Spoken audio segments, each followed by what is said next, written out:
Nos encontramos en una sesión crucial de la Comisión de Justicia del Congreso de los Diputados español. En esta ocasión, Javier Ortega Smith, destacado representante del grupo parlamentario Vox, se dirige al ministro que comparece ante la Cámara en una intervención que se caracteriza por su tono confrontacional y sus críticas severas contra el Ejecutivo. Desde el primer momento, Ortega Smith establece un clima de tensión al acusar al ministro de faltar al respeto fundamental tanto a los grupos parlamentarios como a la institución del Congreso en su totalidad. Esta acusación no es casual, sino que forma parte de una estrategia discursiva más amplia que busca deslegitimar la comparecencia ministerial desde su inicio. El parlamentario de Vox señala un aspecto procedimentalmente importante. El ministro no está abordando los 8 temas específicos que habían sido solicitados por diversos grupos parlamentarios meses atrás. En su lugar, introduce de manera sorpresiva una ley de enjuiciamiento criminal que no formaba parte de la convocatoria original. Ortega Smith interpreta esta conducta como un desprecio deliberado a la competencia constitucional fundamental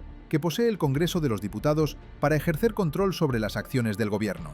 A continuación, que es a petición propia para hablarnos de este proyecto de ley de enjuiciamiento criminal. Por tanto, ese desprecio a esta comisión no nos permite a nuestro grupo ni siquiera darle la bienvenida. Pero ya que ha comparecido, tengo que recordar que usted es un ministro de un gobierno evidentemente ilegítimo. Será legal, probablemente, pero ilegítimo en su origen, porque ustedes lograron la presidencia del gobierno y usted su cartera, triple cartera de ministro, llevando a cabo la mayor corrupción que se ha llevado nunca en un gobierno en una democracia, otorgando impunidad a cambio de los votos que usted no tenía, que su gobierno no tenía, mediante indultos y amnistías. Ustedes cambiaron las reglas del juego democrático y lo que les faltaba para haber llegado al gobierno lo compraron mediante la impunidad de delincuentes condenados.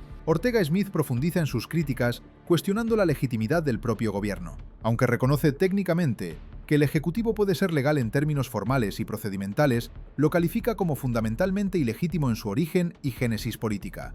El argumento central de esta acusación es contundente. Según su perspectiva, el gobierno actual llegó al poder mediante lo que describe como la mayor corrupción jamás vista en una democracia. Especifica que esta corrupción consistió en utilizar indultos y amnistías como moneda de cambio para otorgar impunidad completa a individuos condenados o con procesos judiciales pendientes, a cambio de recibir apoyos parlamentarios cruciales que permitieron alcanzar la presidencia del gobierno. En otras palabras, Ortega Smith sostiene que el Ejecutivo compró literalmente su llegada al poder mediante la liberación de delincuentes y la impunidad de políticos del partido gobernante. El diputado de Vox desarrolla a continuación su tesis política fundamental sobre lo que denomina una agenda sistemática de destrucción del Estado de Derecho. Según su análisis, el gobierno pretende establecer un sistema político de carácter claramente totalitario, sustentado en 3 pilares fundamentales interconectados entre sí. El primer pilar es la destrucción de los contrapoderes del Estado. Ortega Smith afirma que el Ejecutivo busca eliminar cualquier mecanismo institucional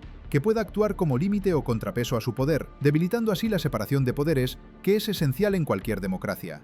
El segundo pilar es la colonización sistemática de todas las instituciones públicas españolas, tanto del Poder Ejecutivo como Legislativo y Judicial, así como todas las otras instituciones que conforman la estructura estatal. Esto significaría que el gobierno estaría bajo el control directo o indirecto de una sola fuerza política.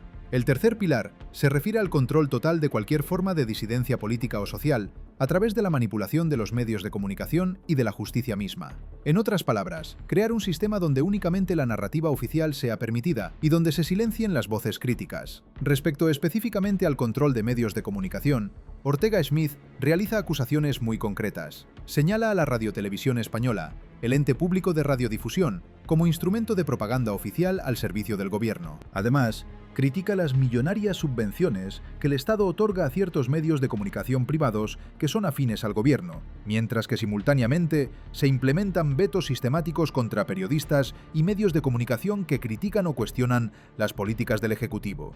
En esta línea de argumentación, Ortega Smith advierte sobre lo que considera intentos del gobierno de controlar la acusación popular, que es un mecanismo legal que permite a ciudadanos y organizaciones ejercer acciones judiciales independientes. Ofrece ejemplos concretos, como el caso de los líderes independentistas catalanes, donde afirma que la acusación popular de Vox fue fundamental para que compareciesen ante la Sala Segunda del Tribunal Supremo, y cómo el gobierno pretendería ahora impedir este tipo de intervenciones ciudadanas. El núcleo central de la crítica de Ortega Smith es la cuestión de la politización de la justicia. Para él, esta constituye el elemento más peligroso de la supuesta agenda totalitaria del gobierno, porque es lo que permitiría consolidar todos los otros elementos de control. Una justicia politizada es una justicia al servicio del poder político, no de los ciudadanos. Llevando a cabo una peligrosísima instrucción penal por parte de la Fiscalía, con el control también de la Policía Judicial. Un control que se suma al control que ustedes ya ejercen sobre el Tribunal Constitucional, sobre el Tribunal de Cuentas, sobre las altas magistraturas del Tribunal Supremo de la Audiencia Nacional y, por supuesto, de la mano del Partido Popular, también del Consejo General del Poder Judicial desde hace muchos años, y que culminó con la mayor aberración que ha sido utilizar la ley del indulto y la amnistía para lograr los apoyos parlamentarios que ahora, por cierto, parece que también le fallan. Usted ha manifestado en esta comparecencia, y lo ha dicho varias veces, que el peor de los males de la justicia es la falta de reformas, el inmovilismo. Pues no, y mil veces no.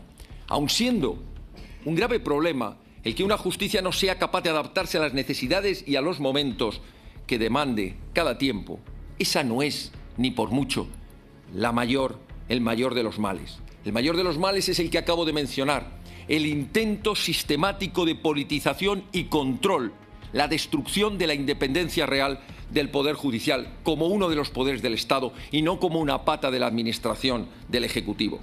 Usted ha manifestado también que esta es la que ustedes llevan adelante, la mayor transformación de la justicia. Permítame que le diga que en todo caso pasará la historia, si llegan ustedes a culminarla, como la mayor destrucción de la justicia independiente. Usted ha manifestado también que determinadas reformas las va a hacer blindándolas por la ley. ¿Qué concepto más totalitario y estalinista de la legislación en un Estado? ¿Cómo que blindarlas por la ley? ¿Pero qué pasa? Que es que hay leyes. Detalla cómo esta politización se manifestaría en la práctica mediante varios mecanismos específicos. En primer lugar, a través del control sobre la carrera judicial y fiscal, influyendo en los nombramientos y ascensos de jueces y fiscales para favorecer a aquellos que sean afines a la ideología gubernamental. En segundo lugar, mediante la manipulación de la Comisión de Ética Judicial, que podría utilizarse para sancionar o destituir a jueces incómodos. En tercer lugar, a través de la utilización sistemática de procesos de recusación contra aquellos jueces y fiscales que no sean completamente leales a los dictados del gobierno.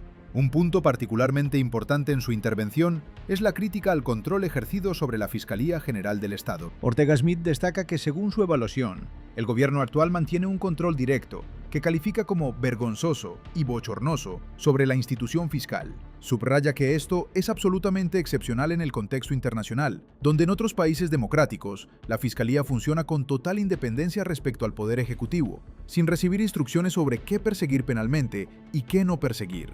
Ortega Smith advierte que esta situación hace especialmente peligroso el proyecto del gobierno de transferir la instrucción de procedimientos penales a manos de la Fiscalía. En su análisis, si la Fiscalía fuera completamente independiente del gobierno, esta reforma podría ser una solución técnica viable. Pero en la realidad española actual, donde la Fiscalía supuestamente está bajo control gubernamental y donde sigue instrucciones del Poder Ejecutivo sobre qué asuntos investigar y cómo hacerlo, especialmente cuando estos asuntos tocan al poder político de turno, transferir la instrucción a la Fiscalía equivaldría a entregar la investigación de todos los procedimientos penales directamente al gobierno.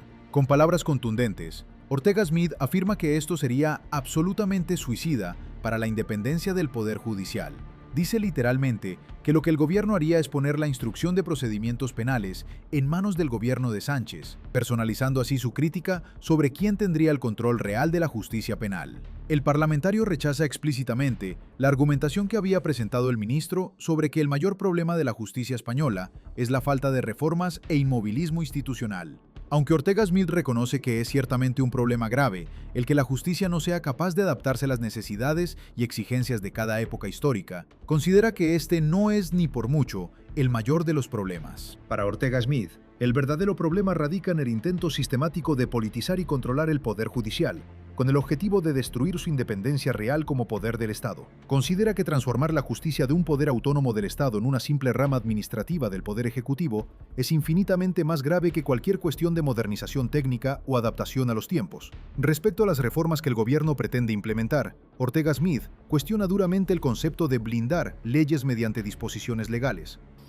Es cierto que ha habido gobiernos anteriores que podían haber evitado, por supuesto, que hubiéramos llegado a esta situación, pero esta es su responsabilidad y la de su gobierno. No intente repartir con el ventilador responsabilidades ajenas. Y además ha afirmado usted que esto es una agenda progresista de la justicia. Progresista no, socialista, comunista, porque de progreso esto no tiene nada. Yo diría que incluso algunos le han calificado como una agenda, y me va a entender en los días en que estamos, claramente masónica. Porque tiene usted algunos ministros que se vanaglorian de pertenecer a la masonería, que les encanta gastar dinero público rehabilitando edificios masónicos y que incluso hacen funerales de Estado o pretenden llevar a cabo reformas de monumentos públicos para convertirlos en centros de adoración al arquitecto supremo. Ya me entiende de lo que le estoy hablando, y el que tenga alguna duda, que estudie lo que es la masonería y cuáles son sus fines. Y después de no haber hablado de ninguna de las 8 razones por las que tenía que haber venido, critica lo que describe como una concepción profundamente totalitaria y estalinista de la legislación en un supuesto Estado democrático. Su pregunta retórica es provocadora. ¿Cómo puede un gobierno pretender crear leyes que sean prácticamente imposibles de modificar o derogar? ¿Qué pretende el Ejecutivo? ¿Dejar un conjunto de leyes intocables para que los gobiernos futuros no puedan cambiarlas? Esto, en su opinión, es completamente incompatible con los principios fundamentales de la democracia, donde cada nueva mayoría debe tener el poder de modificar la legislación que hereda. El diputado rechaza también que el ministro presente estas reformas judiciales como iniciativas que vienen siendo empujadas desde gobiernos anteriores de diferentes signos políticos. Interpreta esto como un simple intento de diluir responsabilidades y de repartir la culpa de manera vaga y genérica entre múltiples actores históricos. Aunque reconoce que gobiernos pasados, del Partido Popular u otros, pudieron haber cometido errores que permitieron llegar a esta situación, Ortega Smith es claro. y en cierta manera tendríamos que darle la razón. El problema es que esa es una mentira como las tantas que repiten ustedes hasta la saciedad. Porque ¿sabe cuál es la diferencia? Claro que la sabe. Y la saben todos los operadores jurídicos. Que lo que ocurre en España con la Fiscalía no ocurre en ningún país del mundo. Ese control bochornoso por parte del Ejecutivo de la Fiscalía. Porque mire usted, en un supuesto de instrucción por parte de la Fiscalía, con una Fiscalía absolutamente independiente, que no pudiera recibir ninguna instrucción por parte de un gobierno, podría ser una solución técnica. Pero en una Fiscalía que, por cierto, se sienta en el banquillo de los acusados, que tiene el control directo de los fiscales y que en cuanto el asunto toca al poder político de turno, salen corriendo a darle instrucciones de lo que tiene que informar y lo que no tiene que informar, de lo que tiene que decir o que no. La responsabilidad presente recae de manera exclusiva y total en el gobierno actual. En un giro notable y sorprendente de su intervención, Ortega Smith hace referencias cifradas pero comprensibles a lo que denomina como una posible agenda masónica en el seno del gobierno. Menciona específicamente que algunos ministros se vanaglorian de pertenecer a la masonería, que hay ministros que disfrutan gastando dinero público en rehabilitar edificios masónicos, e incluso que se han realizado funerales de Estado, o se proyectan reformas de monumentos públicos para convertirlos en centros de adoración al arquitecto supremo, utilizando lenguaje codificado que hace referencia a la simbología y terminología masónica. Finalmente, Ortega Smith vuelve al punto de partida de su intervención para subrayar que el ministro no ha respondido a ninguno de los 8 temas por los que debería haber comparecido originalmente según la solicitud de los grupos parlamentarios. En cambio, ha intentado desviar completamente la atención hacia la nueva ley de enjuiciamiento criminal, a la cual califica como una gran propaganda y una gran mentira. Ortega Smith concluye advirtiendo que, aunque el ministro repite constantemente que el nuevo sistema de instrucción penal es similar al de otros países democráticos, esto constituye una falsedad fundamental. Su argumento es que ningún otro país democrático del mundo tiene una fiscalía controlada directamente por el gobierno de la manera en que ocurre en España. Por lo tanto, la implementación de la propuesta gubernamental significaría entregar la instrucción de procedimientos penales directamente en manos del Ejecutivo, lo que resultaría, según sus palabras exactas, en un verdadero suicidio para la independencia del Poder Judicial español. Suscríbete al canal y haz clic en la campana para no perderte noticias sobre cómo va nuestro país. Dale like si te gustó el contenido y deja tu opinión en los comentarios.